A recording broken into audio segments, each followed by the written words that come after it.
Bienvenidos a la liga donde la salud es la misión. Hola a todos, soy John Ángel y en este espacio vamos a hablar de algo que vemos todos los días en los servicios de urgencias en nuestro primer nivel. Vamos a hablar de la neumonía en los adultos. Aunque parece un diagnóstico sencillo, de la decisión que tomamos en esos primeros minutos depende si el paciente mejora en casa o si termina en UCI con una neumonía grave.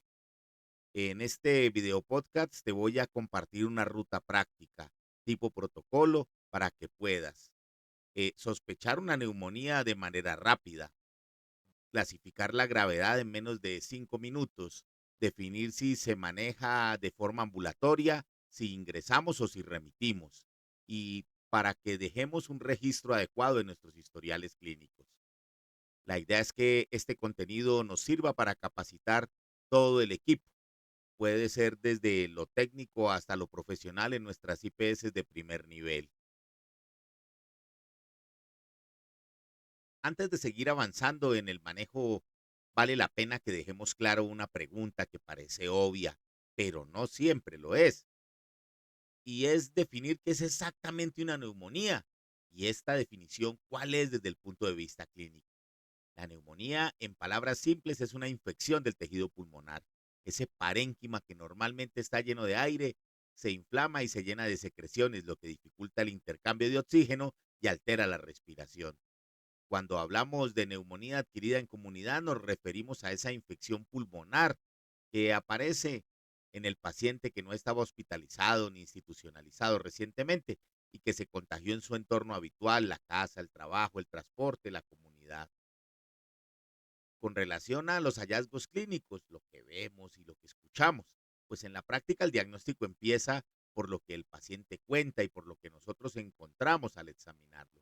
Los síntomas más frecuentes incluyen tos, que puede ser seca o con producción de esputo, fiebre o sensación de calor interno con escalofríos, disnea, que es esa sensación de me falta el aire, especialmente al hacer esfuerzos, dolor torácico, que se define como de tipo pleurítico y que aumenta al respirar profundo o al toser, la sensación de malestar general, de fatiga intensa y disminución de la capacidad para realizar actividades cotidianas.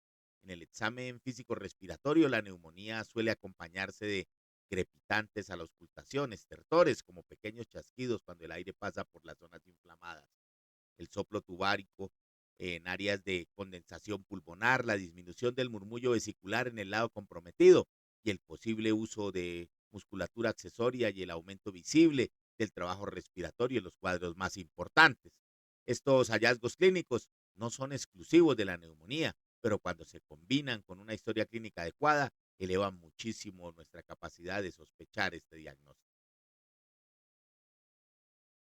En el mundo ideal diríamos que la neumonía se confirma siempre con la radiografía de tórax, donde vemos infiltrados nuevos compatibles con infección, pero en el contexto del primer nivel muchas veces debemos decidir con la clínica de forma predominante. Podemos pensar en el diagnóstico de neumonía cuando se juntan tres elementos. El primero es un cuadro respiratorio agudo con tos, con fiebre y con disnea. Los segundos son los hallazgos físicos respiratorios compatibles, que van desde estertores o crepitantes, pasando por soplos tubáricos y a la disminución del murmullo vesicular, terminando en un aumento del trabajo respiratorio. Y el tercero es en caso de tener acceso a la radiografía de tórax, que muestra estos infiltrados o consolidaciones nuevas en el área de pulmón cuando hay radiografías previas que podamos comparar en estos pacientes. Cuando la imagen no está disponible de inmediato, que es nuestra escena de la atención nocturna, la combinación de síntomas y signos físicos sumada a los signos vitales es suficiente para hacer un diagnóstico presuntivo y comenzar el manejo. Lo importante es no confundir una neumonía con una simple infección respiratoria superior o alta. En la neumonía vemos mayor compromiso del estado general, más dificultad para respirar y signos de afectación del pulmón, que no son solo los signos de la infección respiratoria alta, sino son signos de compromiso de vía aérea inferior. Esta claridad en la definición y en los criterios diagnósticos nos permite hablar el mismo lenguaje aquí en este equipo y registrar mejor la historia clínica y tomar decisiones más seguras en urgencias de primer nivel. Vamos a reiterar en lo siguiente. La neumonía en adultos suele clasificarse según el lugar donde se adquiere y la gravedad del cuadro clínico. Se habla de neumonía adquirida en la comunidad cuando aparecen personas que no han estado hospitalizadas ni institucionalizadas recientemente, mientras que la neumonía intrahospitalaria se desarrolla después de al menos 48 horas del ingreso y se asocia a gérmenes más resistentes. Otra forma útil de clasificación es por la gravedad. Los cuadros leves que pueden manejarse de forma ambulatoria, las neumonías que requieren hospitalización en área de hospitalización general y las neumonías graves que ameritan manejo en unidad de cuidados intensivos o unidad de cuidados intermedios por su compromiso respiratorio o el compromiso hemodinámico. Esta estratificación nos orienta el tipo de antibiótico, el lugar de manejo y la necesidad de vigilancia clínica y su intensidad. Hay un tipo de neumonía que merece una especial atención. Se llama la neumonía asociada al cuidado de la salud. Pero, ¿qué significa eso? Que el paciente no solo se enfermó en la comunidad, sino que ha tenido contacto intenso con el sistema de salud, hospitalizaciones recientes, vive en un hogar geriátrico, recibe diálisis, está en quimioterapia o debe asistir a tratamientos endovenosos frecuentes. En estos casos, aunque la neumonía parezca una infección, más el riesgo de que esté causada por bacterias nosocomiales resistentes es mucho mayor. Por esto, este grupo de pacientes no se maneja igual que la neumonía común, sino que nos pide que pensemos en gérmenes más agresivos y por ende debamos tratarlos con esquemas antibióticos distintos, generalmente definidos por las guías y los protocolos de los hospitales de referencia a los que nosotros estemos vinculados. Bueno, ya la tenemos clara. ¿Cuándo debemos sospechar una neumonía? Pues empecemos por lo básico. Como estamos en urgencias, vamos a centrarnos en el paciente adulto. La combinación típica que nos debe activar las alarmas de sospecha clínica de neumonía incluye tos que puede ser seca o con expectoración, fiebre o sensación de escalofríos, la dificultad para respirar, un grado de disnea, deterioro en la disnea habitual en los pacientes con patologías crónicas, el dolor torácico que aumenta con el inspirar profundo, que es un dolor que se define como un dolor pleurítico, y un cansancio o sensación de astenia que no cuadra o no acomoda con la evolución de un simple catarro o un resfriado común en un paciente. A esto le sumamos los hallazgos al examen físico. Si al auscultar encontramos estertores, crepitantes, soplo tubárico o disminución marcada del murmullo vesicular, la sospecha de neumonía empieza a volverse fuerte. En primer nivel, muchas veces no contamos con la radiografía inmediata, así que es importantísimo tener claro que la clínica manda.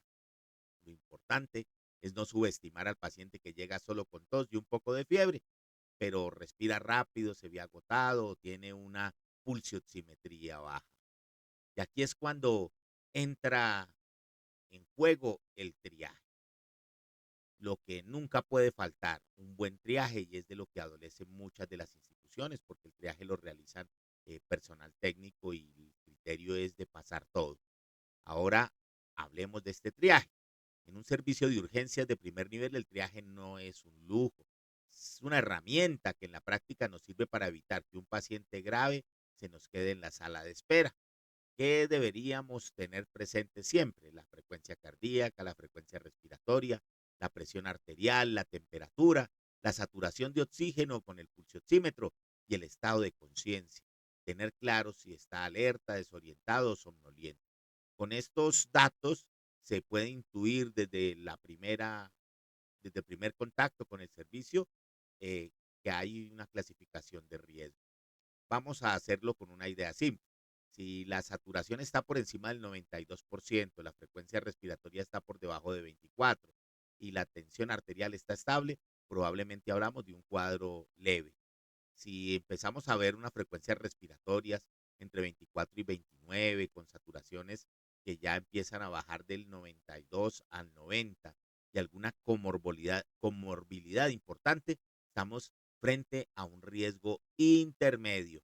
Y si el paciente llega con una oximetría menor del 90% o una frecuencia respiratoria mayor o igual a 30, con compromiso de su tensión arterial, con signos de confusión o signos de dificultad respiratoria, esto ya es potencialmente grave. Y en nuestra mente debe pasar de qué antibiótico le doy a pensar en vamos a ponerlo en remisión, a iniciarle manejo inmediato, tratando de estabilizarlo. Y es aquí cuando entra un concepto interesante, y es el de los signos de alarma, lo que obliga a remitir. Tenemos que repetir esto como un credo aquí en las urgencias de primer nivel. Si vemos estos signos, no nos podemos quedar con este paciente, debemos remitirlo. Los signos de alarmas que obligan a pensar en remisión urgente son una saturación de oxígeno menor al 90% en aire al ambiente, una frecuencia respiratoria igual o mayor a 30 por minuto, una presión arterial sistólica por debajo de 90 milímetros de mercurio o signos de shock, confusión repentina, alteración del estado mental, tendencia a la postración, a la somnolencia, la cianosis, los usos de los músculos accesorios, la dificultad para hablar en frases completas, se le corta el resuello, empieza a hablar y se corta y debe tomar el aire para hablar. Y en estos pacientes en quienes sospechamos sepsis, piel fría, sudorosa, tendencia a la hipotensión, tendencia a la oliguria. Con estos pacientes debemos nosotros pensar en la remisión urgente. Si el paciente tiene al menos uno de estos hallazgos, nuestra prioridad es estabilizarlo en lo básico, aporte de oxígeno, líquido según necesidad, la monitorización y coordinar la remisión al nivel superior. El primer nivel es más seguro remitir a tiempo que intentar manejar una neumonía grave sin el soporte suficiente. Y esto es un concepto que debemos tenerlo todos presentes. Porque, ¿qué puedo hacer en el primer nivel? Pues esa es una pregunta clave, ¿no? Que sí puedo hacer en las urgencias en las que trabajamos cuando la neumonía es leve o moderada y si el paciente se le puede dar manejo ambulatorio. Pues las medidas generales. Damos oxígeno si la saturación está por debajo de 92 mientras se estabiliza o se define la conducta. Controlamos la fiebre con antipiréticos, evaluamos el estado de hidratación y definimos si se requiere administrar líquidos según el caso.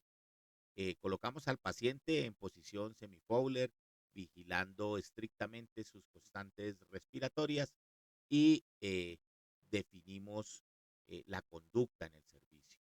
Lo primordial es el inicio de un antibiótico, que la antibioticoterapia empírica eh, pues inicia lo más pronto posible una vez se sospecha el diagnóstico, aún sin contar con la radiografía. Debemos recordar que estamos hablando de adultos inmunocompetentes en el contexto del primer nivel. Un adulto sin grandes comorbilidades, estable, eh, con soporte de apoyo familiar o de quien lo cuida, pues uno puede mandarlo a casa y lo manda uno con el esquema clásico de amoxicilina vía oral a dosis altas a las dosis diarias y lo envía uno y lo cita para control eh, en el servicio según evolución. Siga bien o siga mal, pues si sigue mal viene antes, si sigue bien lo puede uno citar las 24, 48, 72 horas para que vuelva y verificar la evolución, siempre dejando el registro en la historia.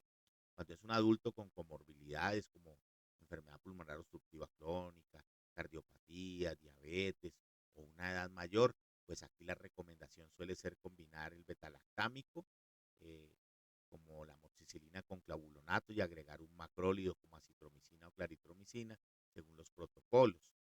En casos de alergia grave a la penicilina o a los betalactámicos, se consideran alternativas como algunas fluoroquinolonas respiratorias, siempre valorando los riesgos y siguiendo la guía de la institución. Esto es en un mundo ideal. En la práctica sabemos que mandar una levofloxacina, pues si el paciente no la puede comprar, no va a tener acceso a esta para continuar el manejo. Así que el mensaje es que en primer nivel no necesitamos cubrir todo el espectro hospitalario, sino seguir en un esquema empírico que sea razonable, ajustado al perfil del paciente, a sus posibilidades y a las guías que estén vigentes. Es muy importante hablar de la educación al paciente y de la reconsulta. Y sí, es algo que marca la diferencia entre un buen y un mal manejo ambulatorio. Y esto es educar al paciente y a sus familiares. Antes de dar alta de nuestro servicio, debemos asegurarnos de explicar qué es lo que se sospecha, que es una neumonía adquirida en comunidad, un problema serio si no se trata, pero pues que está siendo manejado a tiempo. Detallar cómo debe consumir los antibióticos, la dosis, la duración y que no debe suspenderlo ya cuando se sienta mejor porque debe completar su tiempo de tratamiento. Explicarles que deben regresar si se torna con dificultad a respirar, ¿cierto? eh, Empeora su situación de sensación de disnea, cuando hay una fiebre que no sé, después de 48 a 72 horas de iniciado el antibiótico, debe regresar a urgencias. Cuando el dolor torácico se torna más intenso, deben volver a urgencias. Cuando se tornan confusos, somnolientos, debemos indicarles que deben reconsultar a urgencias. Cuando empiezan a presentar emesis persistentes y hay capacidad para la toma de los medicamentos. Quienes hemos tomado los macrólidos sabemos que eso es un golpe en el estómago y no todas las personas toleran tomar claritromicina o acitromicina. Explicarles que es una situación de urgencia reconsultar cuando hay hemóptisis o empiezan a haber cambios llamativos en el esputo. A veces no es la hemóptisis, sino puede haber vómita. Recuerdan, toser y expectorar con eh, francapuz. Debemos decirles que cuando les damos egreso del servicio, deben ser evaluados a las 48 a las 72 horas. Y esto es especialmente importante cuando se trata de adultos mayores o tienen enfermedades de base y decidimos que le podemos dar el manejo ambulatorio, el manejo en casa desde la primera evaluación. La educación es parte de este tratamiento y en primer nivel, más que una herramienta de seguridad, es una obligación educar al paciente y a sus familiares. Pues hablemos del registro clínico, ¿cierto? ¿Qué es lo que debe quedar escrito? Porque además de ser obligatorio, es nuestro respaldo profesional y es nuestra herramienta de comunicación al interior del equipo terapéutico. ¿Qué debe quedar escrito en la historia? El motivo de consulta, el tiempo de evolución de los síntomas, los antecedentes relevantes, por ejemplo, el EPOC, cardiopatía, diabetes, VIH, inmunosupresión por uso de esteroides, tratamientos antibióticos recientes, estancias hospitalarias recientes, el contacto con los servicios de salud. Los signos vitales deben quedar completos y registrados, incluyendo la saturación de oxígeno y ojalá con hora del registro. Los hallazgos del examen físico respiratorio, los ruidos anormales, el uso de músculos accesorios, la presencia o ausencia de cianosis.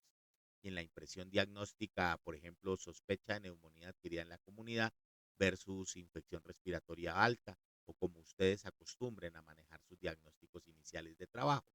La conducta debe ser clara. Si se decide un manejo ambulatorio, debemos anotar el antibiótico, la dosis, el tiempo de tratamiento, la educación brindada y los signos de alarma debidamente explicados al paciente. Y si se decide remitir, registrar el estado inicial, las medidas de estabilización y el motivo de la remisión al nivel superior.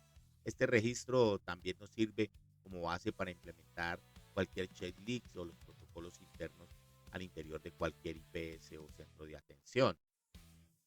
No quiero ser extenso, quiero tratar de ser sucinto y para cerrar este episodio quiero dejar tres ideas claves sobre neumonía en urgencias de primer nivel. Lo primero es que la sospecha clínica oportuna es más importante que tener todos los apoyos paraclínicos. Los signos vitales hablan mucho antes que el laboratorio. Lo segundo es que la clasificación de gravedad y la decisión de remitir son tan parte del tratamiento como el antibiótico. Decidir quién se va para la casa, quién se queda hospitalizado y a quién remitimos desde un inicio salva vidas.